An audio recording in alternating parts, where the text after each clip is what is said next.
Assalamualaikum warahmatullahi wabarakatuh. Perkenalkan, kami dari kelompok 6 ingin mempresentasikan hasil diskusi kami yang berjudul Gaya-gaya kepemimpinan dalam organisasi. Baik, sebelumnya saya akan memperkenalkan anggota kelompok saya. Yang pertama ada Putri Uliarman, saya sendiri. Yang kedua ada Dila Amelia Ramadhani. Yang ketiga ada Farhan, dan yang keempat ada Muhammad Ikram Nasution. Baik, di sini ada beberapa rumusan masalah dari materi kami. Yang pertama, apa pengertian atau definisi dari gaya-gaya kepemimpinan? Yang kedua, apa saja pendapat ahli tentang gaya kepemimpinan? Yang ketiga, gaya-gaya kepemimpinan apa saja yang ada? Dan yang keempat, kesimpulan apa yang didapat dari pengertian atau pendapat ahli tentang gaya-gaya kepemimpinan? Kita masuk yang ke definisi pemimpin dan kepemimpinan. Pemimpin adalah individu yang melakukan proses mempengaruhi sebuah kelompok atau organisasi untuk mencapai suatu tujuan yang telah disepakati bersama. Kepemimpinan merupakan sifat yang diterapkan individu yang bertindak sebagai pemimpin untuk mempengaruhi anggota kelompoknya untuk mencapai sasaran dan tujuan yang telah disepakati bersama. Kepemimpinan secara harfiah berasal dari kata pimpin. Kata pimpin mengandung pengertian mengarahkan, membina, atau mengatur, menuntun, dan juga menunjukkan ataupun mempengaruhi. Pemimpin mempunyai tanggung jawab baik secara fisik maupun spiritual terhadap keberhasilan aktivitas kerja dari yang dipimpin. Sehingga menjadi pemimpin itu tidak mudah dan tidak akan setiap orang mempunyai kesamaan di dalam menjalankan kepemimpinannya. Ternyata di dunia nyata, munculnya pemimpin berpengaruh pada tipe manakah pemimpin tersebut. Pemimpin konvensional adalah pemimpin yang tidak menyatakan diri sebagai pemimpin, akan tetapi segala pendapat, tindakan, dan pemikirannya dijadikan panutan. Misalkan tokoh masyarakat, teman paling pintar di kelas, atau orang yang lebih tua. Mereka tidak pernah secara formal dinyatakan sebagai pemimpin, tapi karena memiliki pengetahuan lebih secara tidak langsung, menjadikan mereka pemimpin atau orang yang jadi panutan. Pemimpin ilmiah. Tipe pemimpin ilmiah ini adalah tipe pemimpin yang dikelompokkan berdasarkan teori-teori ilmiah yang biasa disebut dengan gaya kepemimpinan. 2. Pengerti gaya-gaya kepemimpinan. Gaya kepemimpinan adalah sekumpulan ciri yang digunakan pemimpin untuk mempengaruhi bawahan agar sasaran organisasi tercapai. Dalam pengertian lain, gaya kepemimpinan adalah pola perilaku, strategi, ataupun konsep yang sering diterapkan oleh seseorang pemimpin. Gaya kepemimpinan atau tipe kepemimpinan yang menunjukkan secara langsung dan tidak langsung tentang keyakinan seorang pemimpin terhadap kemampuan bawahannya. Artinya, gaya kepemimpinan adalah perilaku dan strategi sebagai hasil kombinasi keterampilan, sifat, dan sikap yang sering diterapkan seorang pemimpin ketika ia mencoba mempengaruhi bawahannya. Definisi gaya-gaya kepemimpinan menurut para ahli. Adapun definisi gaya-gaya kepemimpinan menurut para ahli yaitu 1. Toha, bahwa gaya kepemimpinan merupakan norma perilaku yang digunakan oleh seseorang pada saat orang tersebut mencoba mempengaruhi perilaku orang lain seperti yang ia lihat. 2. Rifai, menyatakan gaya kepemimpinan adalah sekumpulan ciri yang digunakan pemimpin untuk mempengaruhi bawahan agar sasaran organisasi tercapai. Atau dapat pula dikatakan bahwa gaya kepemimpinan adalah pola perilaku dan strategi yang disukai dan sering diterapkan oleh seorang pemimpin. 3. Stoner, menyatakan bahwa gaya kepemimpinan adalah berbagai pola tingkah laku yang disukai oleh pemimpin dalam proses mengarahkan dan mempengaruhi pekerja. 4. Hersey and Blanchard berpendapat bahwa gaya kepemimpinan pada dasarnya merupakan perwujudan dari 3 komponen, yaitu pemimpin itu sendiri, bawahan, serta situasi di mana proses pemimpin tersebut diwujudkan. 5. Davis dan Newstrom. Gaya kepemimpinan mengandung pengertian sebagai suatu perwujudan tingkah laku dari seseorang pemimpin yang menyangkut kemampuannya dalam memimpin. 6. Filippo.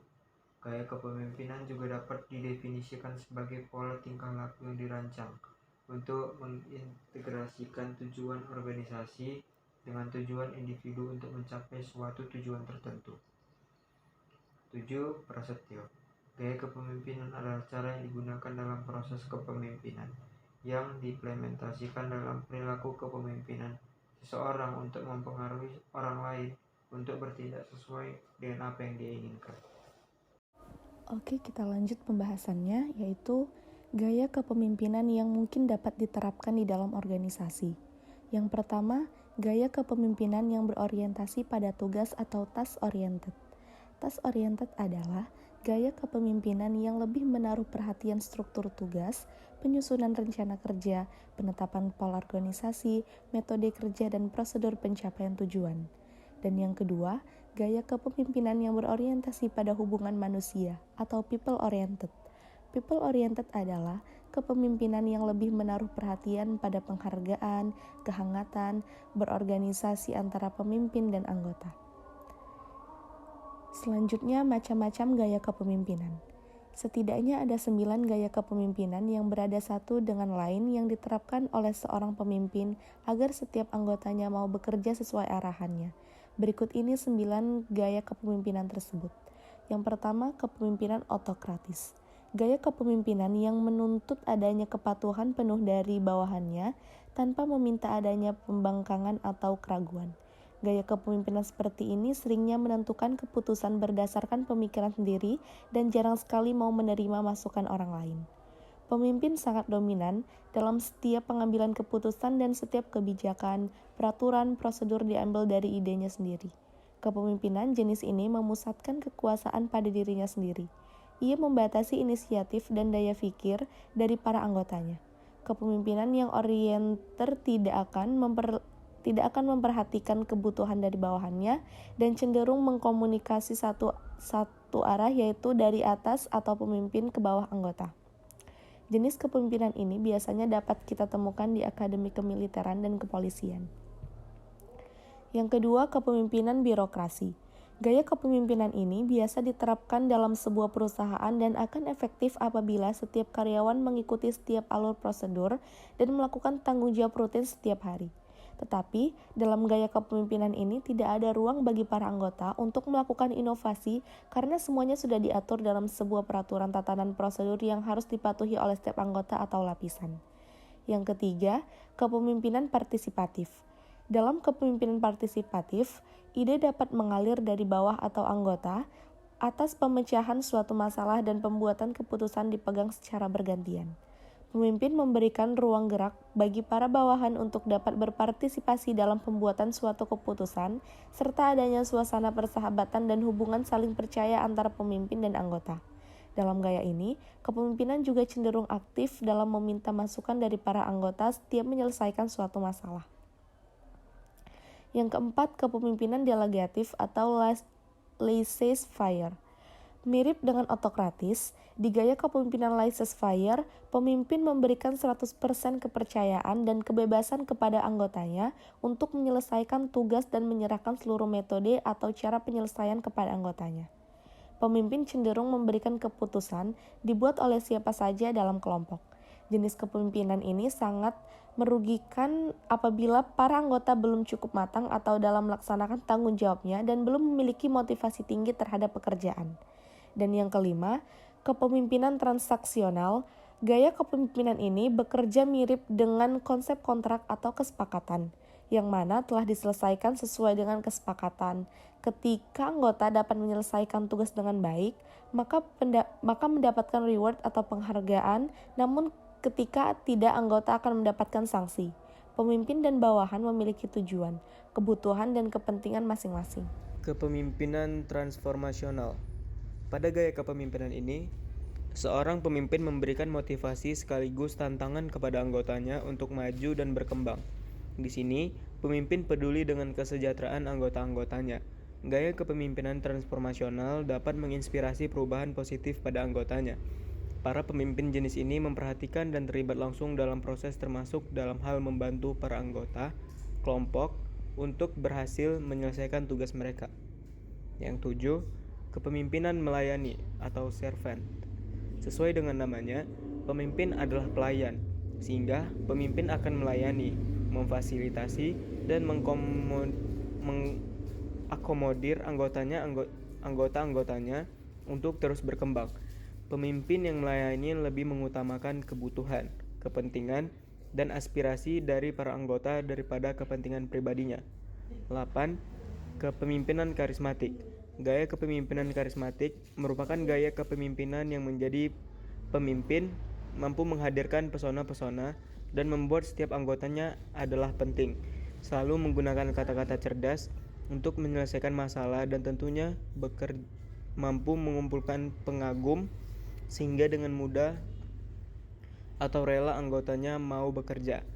Pemimpin yang karismatik memiliki pengaruh yang kuat atas para pengikutnya.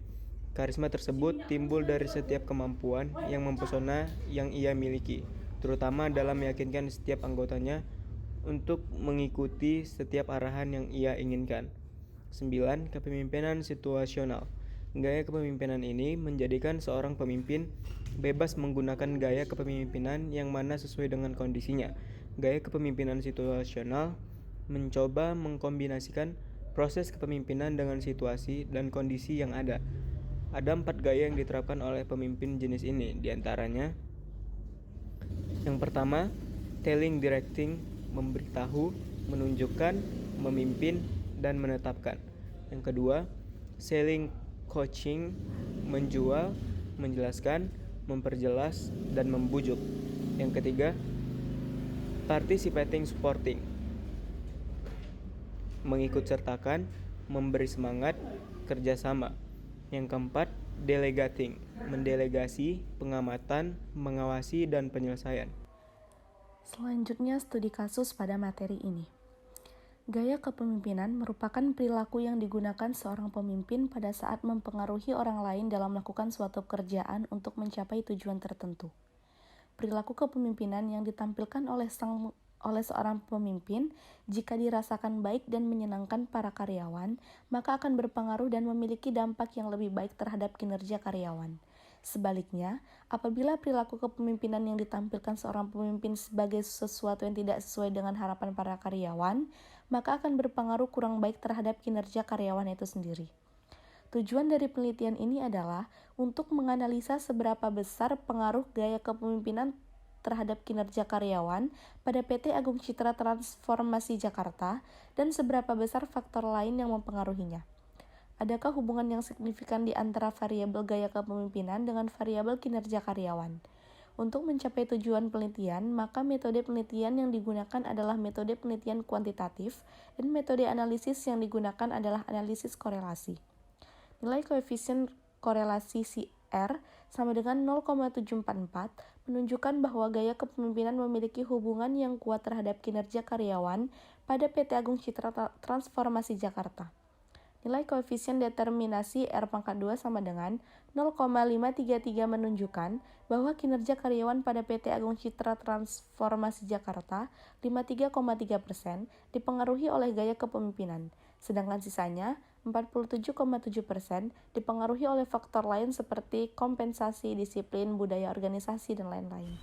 Kesimpulan. Dari pembahasan dan materi yang disampaikan di atas, kami dapat mengambil kesimpulan bahwa gaya kepemimpinan adalah sekumpulan ciri yang digunakan pemimpin untuk mempengaruhi bawahan agar sasaran organisasi tercapai. Dalam kehidupan berorganisasi, gaya kepemimpinan seorang pemimpin adalah hal yang penting untuk diperhatikan.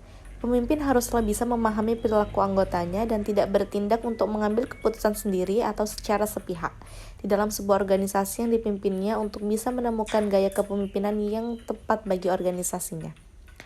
Demikianlah materi yang dapat kami sampaikan. Apabila ada kesalahan kata mohon dimaafkan. Wassalamualaikum warahmatullahi wabarakatuh.